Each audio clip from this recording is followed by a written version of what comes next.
bahwa rilis OCCRP ini ada kaitan erat dengan serangan bertubi-tubi saat ini ke PD Perjuangan.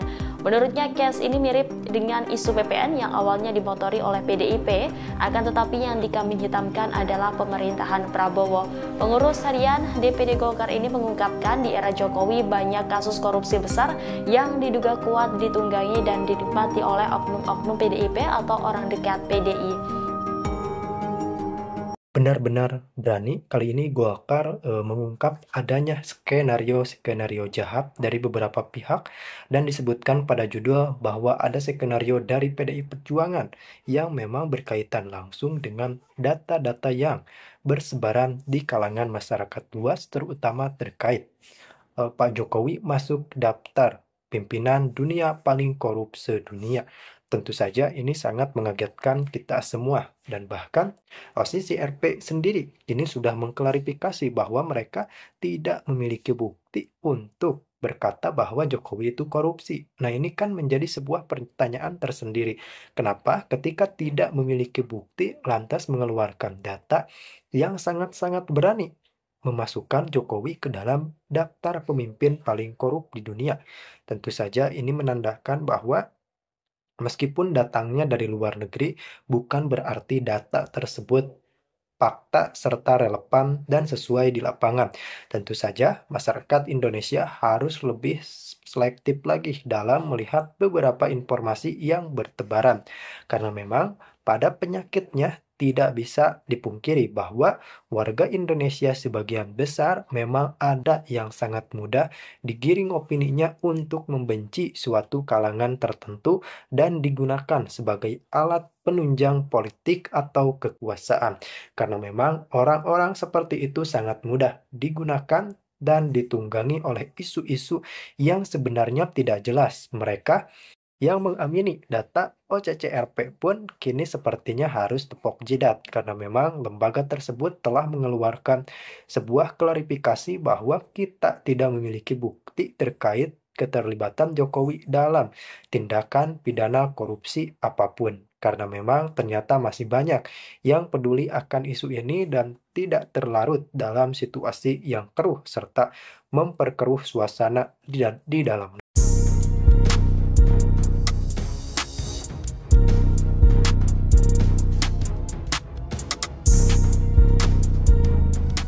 Partai Golkar menduga ada skenario dari PD Perjuangan terkait rilis OCCRP yang memasukkan nama Joko Widodo sebagai pemimpin paling korup. Demikian disampaikan Koordinator Koalisi Kader Partai Golkar atau KKPG Ahmad Yani Panjaitan pada Rabu 1 Januari 2025. Ahmad Yani menduga hasil OCCRP adalah fitnah dan sebuah propaganda, sebab data tersebut saat ini tanpa didasari data yang akurat serta bukti yang valid. Ia pun mempertanyakan OCCRP bisa merilis hasil tersebut. Pasalnya sampai saat ini belum ada laporan atau dakwaan yang masuk ke penegak hukum soal dugaan korupsi Jokowi. Koordinator Koalisi 40 Ormas atau Pemuda untuk Jokowi atau Kopi Jogja ini juga menduga bahwa rilis OCCRP ini ada kaitan erat dengan serangan bertubi-tubi saat ini ke PD Perjuangan. Menurutnya, case ini mirip dengan isu PPN yang awalnya dimotori oleh PDIP, akan tetapi yang dikambing hitamkan adalah pemerintahan Prabowo. Pengurus harian DPD Golkar ini mengungkapkan di era Jokowi banyak kasus korupsi besar yang diduga kuat ditunggangi dan dinikmati oleh oknum-oknum PDIP atau orang dekat PDI. Terkait hal itu, menurut Ahmad Yani, wajar jika dirinya menduga kuat data OCCRP ini sebagai pesanan atau ada kaitannya dengan PDIP. Hal itu dilakukan untuk mendiskredit. Jadi memang pada kenyataannya kita tidak bisa membenarkan hal tersebut. Bahkan Ade Armando mengatakan bahwa berita ini 100% bohong karena memang tidak ada bukti dari Jokowi ataupun KPK. Dalam hal ini lembaga internal Indonesia yang memang khusus menaungi kasus korupsi. Karena memang KPK pun dalam menetapkan seseorang melakukan tindak pidana korupsi tidak sembarangan, kecuali memang operasi tangkap tangan yang memang buktinya sudah jelas. Namun ketika praduga-praduga seperti ini masih berlangsung, KPK tidak berani menetapkan seseorang sebagai tersangka atau melakukan tindak pidana tersebut.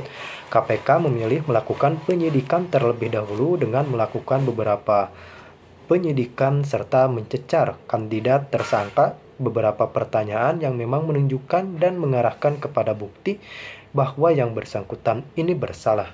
Namun faktanya ketika kita melihat cara kerja OCCRP ini sama sekali tidak ada.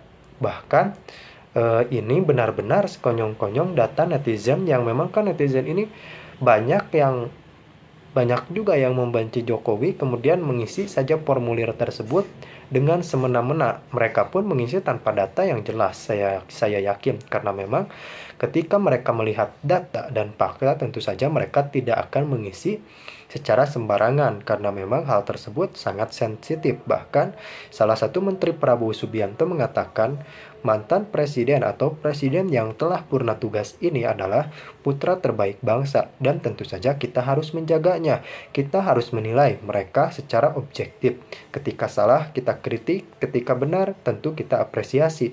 Bagaimanapun juga dalam penentuan sikap politik atau sikap-sikap lainnya kita tidak bisa didasari oleh rasa kebencian. Jika memang didasari oleh rasa kebencian, maka kejadiannya akan seperti ini. Warga Indonesia jujur sangat terpecah belah. Ada yang percaya survei dan ada yang tidak. Karena memang tentu saja gejolak di sosial media sangat-sangat tinggi berkenaan dengan sistem dan survei tersebut. Maka dari itu ternyata OCCRP telah melakukan klarifikasi serta mengeluarkan statement cukup di luar dugaan. Mereka mengatakan secara terang-terangan bahwa kita tidak memiliki bukti bahwa Jokowi melakukan korupsi.